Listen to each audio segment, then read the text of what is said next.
Retour de notre émission spéciale CAN au Gabon avec notre deuxième grand titre. Nous parlerons de ce deuxième match du groupe C qui opposait le Maroc au Togo. Et puis bien entendu, nous parlerons du programme de ce dimanche 21. Notre plateau composé par un ancien de la RDC, Kanza Masaki. Vous jouiez à quelle place à l'époque, Kanza? J'étais plutôt attaquant. Attaquant. Attaquant, oui. Avant, centre, ailier. Avant, centre. Vous permettez, vous naviguiez entre les... Des fois, le sélectionneur pouvait mettre aussi en 10, parfois. Ça dépendait un peu voilà, de la tactique. Wow. Oui, Roger, laissez-le s'exprimer. Et Saïd... Pas attaquant, Saïd, arrière latéral. Bonsoir José, bonsoir à tous. Et Roger, ex-grand pro, qui a été blessé bêtement par des joueurs qui l'ont agressé littéralement et qui a été obligé de mettre un terme à sa carrière un peu plus tôt que prévu. Roger, notre éditorialiste. Et l'instant web, et tout de suite nous retrouvons Gaël Onana. Dans l'instant web, retour sur les nations qui ont marqué l'histoire du football en Afrique. Parce que oui, même si le continent n'a pas encore réussi à gagner une seule Coupe du Monde dans cette discipline sportive, de nombreuses nations ont marqué leur nom dans l'histoire du football mondial. Pour nous donner votre avis sur le sujet, nous vous attendons sur les réseaux sociaux, Facebook et Twitter avec le hashtag A24CAN 2017 et à travers l'adresse email can.gabon2017@africa24tv.com. Alors, nous allons analyser le second match.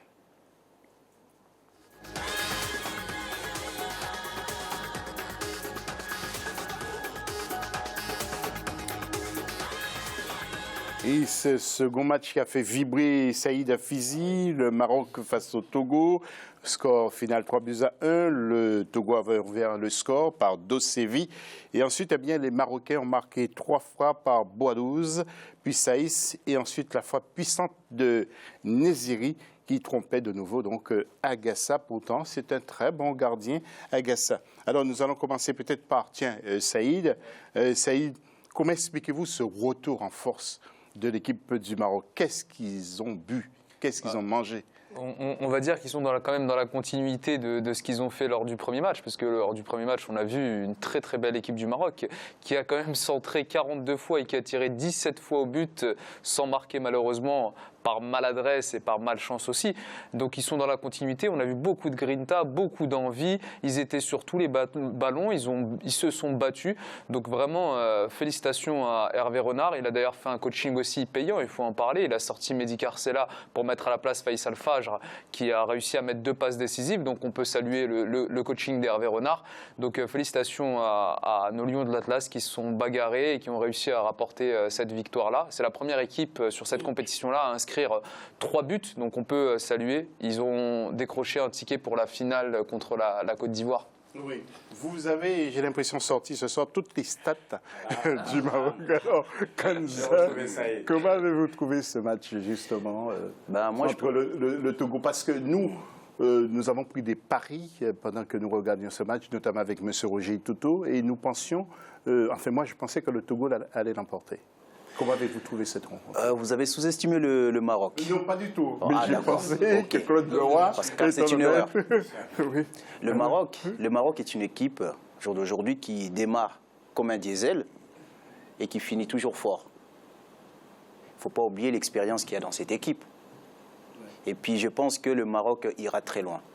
C'est mon pronostic à moi. Vous avez fait votre pronostic, moi je fais mon pronostic aussi. Voilà. Oui. Alors, l'autre fois, Saïd nous disait, Roger, que bon, il regrette un peu l'absence de Belanda et d'autres garçons. Alors maintenant, est-ce que Saïd doit nous dire que le Maroc tourne mal sans Belanda? Et est-ce que le Maroc a besoin de Belanda aujourd'hui? Ce qui est extraordinaire, c'est les mêmes 11, sauf puisque Hervé Renard, il a changé qu'un seul joueur, c'est les mêmes qui avait joué contre la RDC, et ce même joueur que Hervé Renard qui a reconduit en changeant le système, et c'est le même qu'on donnait la victoire à cette équipe marocaine qui a eu beaucoup plus de réalisme. C'est vrai que au début, les 2 premiers buts, c'était sur 2 coups de pied arrêtés. Il fallait être là pour mettre la tête, pour reprendre le ballon, et puis le troisième, super frappe en dehors de 16 mètres, que le gardien qui a mal jugé la trajectoire. Et non, c'est une équipe qui a du mal à rentrer dans le jeu et dans le match. Et puis petit à petit, elle s'est imposée, elle a mis son rythme et elle a accéléré quand elle voulait. Donc non, une équipe qui a vraiment maîtrisé ce match. Et ça démontre qu'on savait déjà cette équipe marocaine, c'est une équipe techniquement, tactiquement, elle était bien en place. Il ne faut pas oublier, c'est vrai qu'elles ont un entraîneur qui a réussi à mettre la grinta à cette équipe, qui baisse pas les bras, qui va toujours de l'avant. Et je pense qu'il faudra vraiment compter parce que le dernier match, j'ai vraiment hâte de pouvoir voir ça contre la Côte d'Ivoire. Oui, alors Saïd, je voudrais aussi que vous nous parliez du staff technique parce qu'Hervé Renard, il était très malin. Il n'a pas pris, par exemple, un Français comme adjoint. Je crois que c'est un ancien joueur marocain. Il a plusieurs adjoints. Il a Patrice Baumel comme adjoint, qui est le Français, qui est toujours avec lui, qui va de sélection en sélection avec lui, mais maintenant depuis un long moment. Ils s'étaient rencontrés dans le sud de la France quand ils étaient coachs en division inférieure. Mais sinon, il a Moustapha Hadji, qui est un joueur. Voilà, Moustapha Hadji, qui est un ballon d'or africain, qui a une grande expérience sur le continent, qui était aussi l'adjoint de Badou Zaki. Donc c'est quelqu'un qui connaît ce football africain-là, donc qui peut lui donner et qui connaît un peu la fibre marocaine, qui peut lui apporter ce que lui ignore sur le football marocain et qui est un peu le grand frère des joueurs. Donc c'est toujours intéressant d'avoir ce type d'adjoint-là. Oui, tout à fait. Donc le Maroc qui graduait. Alors vous Roger, que pensez-vous? Claude Leroy s'est raté complètement? Raté. Claude doit nous regarder parce que je sais qu'il nous regarde beaucoup. Non, raté, non, puisqu'en regardant le début du match de cette équipe togolaise, bluffé, oui, parce que tout de suite, cette équipe est bien rentrée dans le match. Adebayor était là, je ne l'ai pas vu. Où est-il passé? Non, je vous pose une question. Il était bien là, il était bien chargé sur lui. Il y avait les deux joueurs et c'est pas évident. Et en première mi-temps, il y a eu des actions. Il y a un moment sur Benassia, il a réussi à accéléré et puis au dernier moment il a été contré par D'Acosta. Donc non, il était là, ils peuvent pas en rougir cette équipe togolaise. Elles ont essayé de pousser, mais en face il y avait une très bonne équipe marocaine. Il n'a pas dû distancer de très loin Benassia parce que Benassia c'est quand même un sacré monsieur. Saïd. Oui, c'est un très très grand joueur, c'est le capitaine de notre équipe. Là on a vu sur les dernières compétitions africaines, les 2 dernières CAN, sur le papier le Maroc avait une équipe exceptionnelle. On se rappelle des Saïdi, Karja, Belanda, tous les attaquants, El Amdaoui, etc. Là, on a une équipe beaucoup moins talentueuse que sur les précédentes CAN en termes de renommée sur les joueurs qu'on a, mais on a une équipe, il apporte quelque chose, une solidarité. Voilà. Et ça joue. On a une équipe beaucoup plus solide qui va au bleu, qui va à la guerre, etc. Donc on est fiers de cette équipe-là. Oui. Est-ce que vous aimez comme ça les équipes? Est-ce que vous alliez à la guerre, vous? Est-ce que vous étiez joueur? Par contre, par rapport au Togo, je vais répondre d'abord par rapport au Togo. On dit souvent, ne vendons pas la peau de l'ours avant de l'avoir tué. Ouais. Mais bon, quand on voit les stats, on fait les calculs. Moi, avec ma calculette, Roger et moi, on a fait des calculs. Moi, je pense que, très franchement, il faudrait vraiment un coup du sort. Je ne vois pas comment le Togo pourrait se qualifier. Est-ce que vous avez une idée, vous? Moi, je ne vois pas. Quand je vois contre la RDC. Oui, donc ça va être très très difficile, mon cher Hamza. Je comprends que vous ayez un petit faible pour le Togo et on a beaucoup d'amis là-bas aussi. J'ai tendance à me dire que dans le sport, rien n'est impossible. Oui, donc il peut toujours avoir des retournements de situation. Ouais. Donc voilà. Revenons sur le match Algérie-Tunisie, justement, 2-1 pour la Tunisie. Alors, est-ce que comment dirais-je, l'Algérie est presque non loin du précipice? Eh bien, on en saura peut-être après. Mais écoutons l'entraîneur de l'Algérie, M. Georges Likens, et puis Henri Kasperzak pour la Tunisie. On a bien commencé le match, mais par la suite, il y a eu des erreurs individuelles. À ce niveau, ça ne pardonne pas. Lorsqu'on laisse la porte ouverte, on reçoit du vent. Des erreurs qu'il faut éviter à l'avenir si on veut réaliser des bons résultats. Contre le Sénégal, on n'a pas eu l'efficacité offensive. Mais aujourd'hui, nous avons eu plus de réussites en marquant un but suite à une déviation du défenseur algérien. On a eu de la réussite. Voilà. Messieurs, je reviens vers vous tout à l'heure, mais nous allons partir sur le continent pour le plus du MAG maintenant.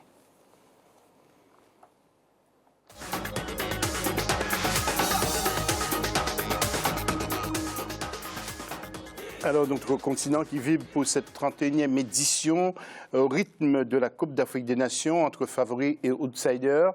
Difficile aujourd'hui de faire des pronostics au vu de la performance des équipes actuelles. Alors, depuis quelques années, plusieurs sélections nationales tentent aussi de bousculer cette hiérarchie et une domination de certaines équipes dites les plus fortes du continent. Alors, quelles sont-elles et ont-elles justement toujours cette étiquette dans le football actuel? Une question difficile pour les analystes sportifs. Deo Gracias Podo pour le sujet. Regardez.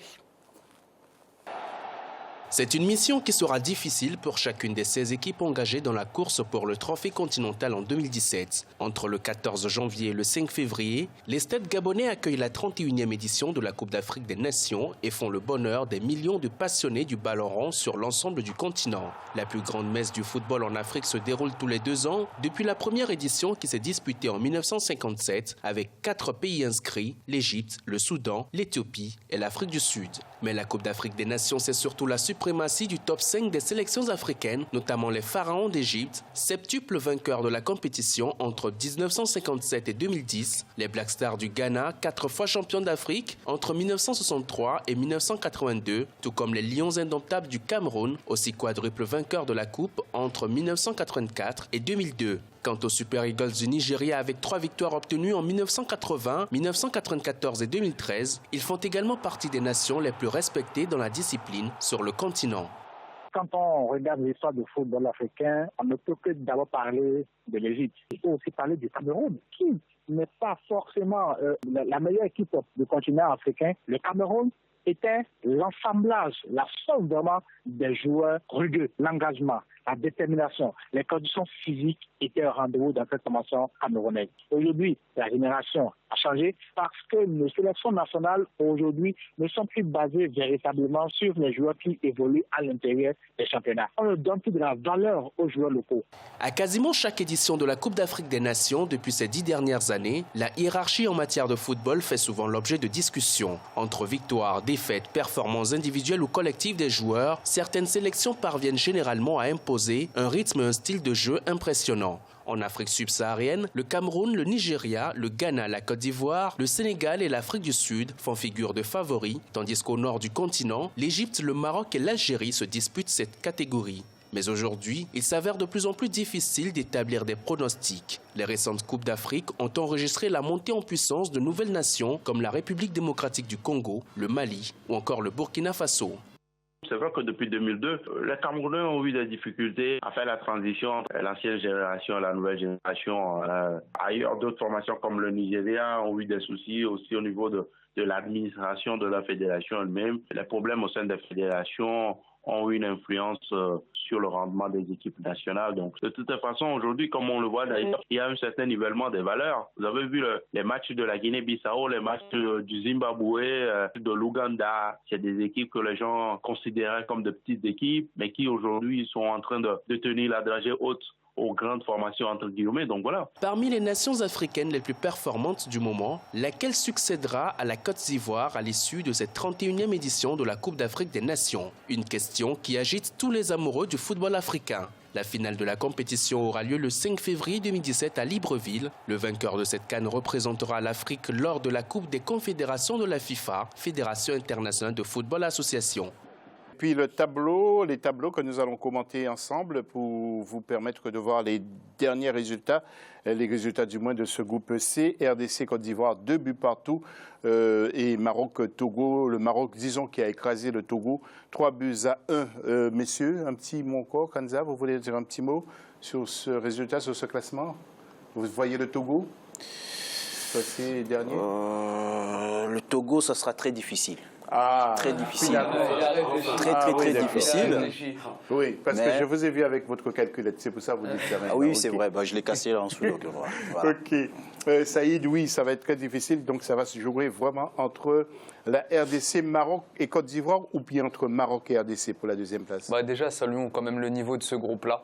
On salue quand même le niveau. Il n'y a plus de petites équipes sur le continent, donc vraiment très très bon groupe, très relevé qui répond déjà aux attentes. Ensuite, moi, personnellement, sur la finale qui a Maroc-Côte d'Ivoire, j'espère que le Maroc va réussir à au moins faire match nul, ce qui le qualifierait. Et de l'autre côté, je vois la RDC s'imposer, donc une qualification pour moi de la RDC et du Maroc. Oui, c'est votre avis aussi également, Roger, je pense. C'est presque ça aussi, non? Oui, la RDC, je vois la RDC. Après, bon, c'est une finale contre Maroc et la Côte d'Ivoire. Donc, pronostic, non. Faut s'engager, faut prendre position. Là, pour une fois, je ne prends pas position, mais voilà, que le meilleur gagne parce que ça va être un match. Il ne veut pas se mettre à dos ses amis. Oui, allez-y rapidement parce que nous avons terminé. Je dirais que dans cette compétition, il n'y a pas d'équipe favorite. C'est la meilleure équipe qui gagnera et qui gagnera aussi le titre. Exactement. Voilà. Eh bien, Kanza, Masaki, merci d'être passé. Merci. Si la RDC est en finale le 5 février, vous repasserez nous voir. Avec plaisir. J'espère. Avec plaisir. Éventuellement, vous allez remplacer Roger et Toto.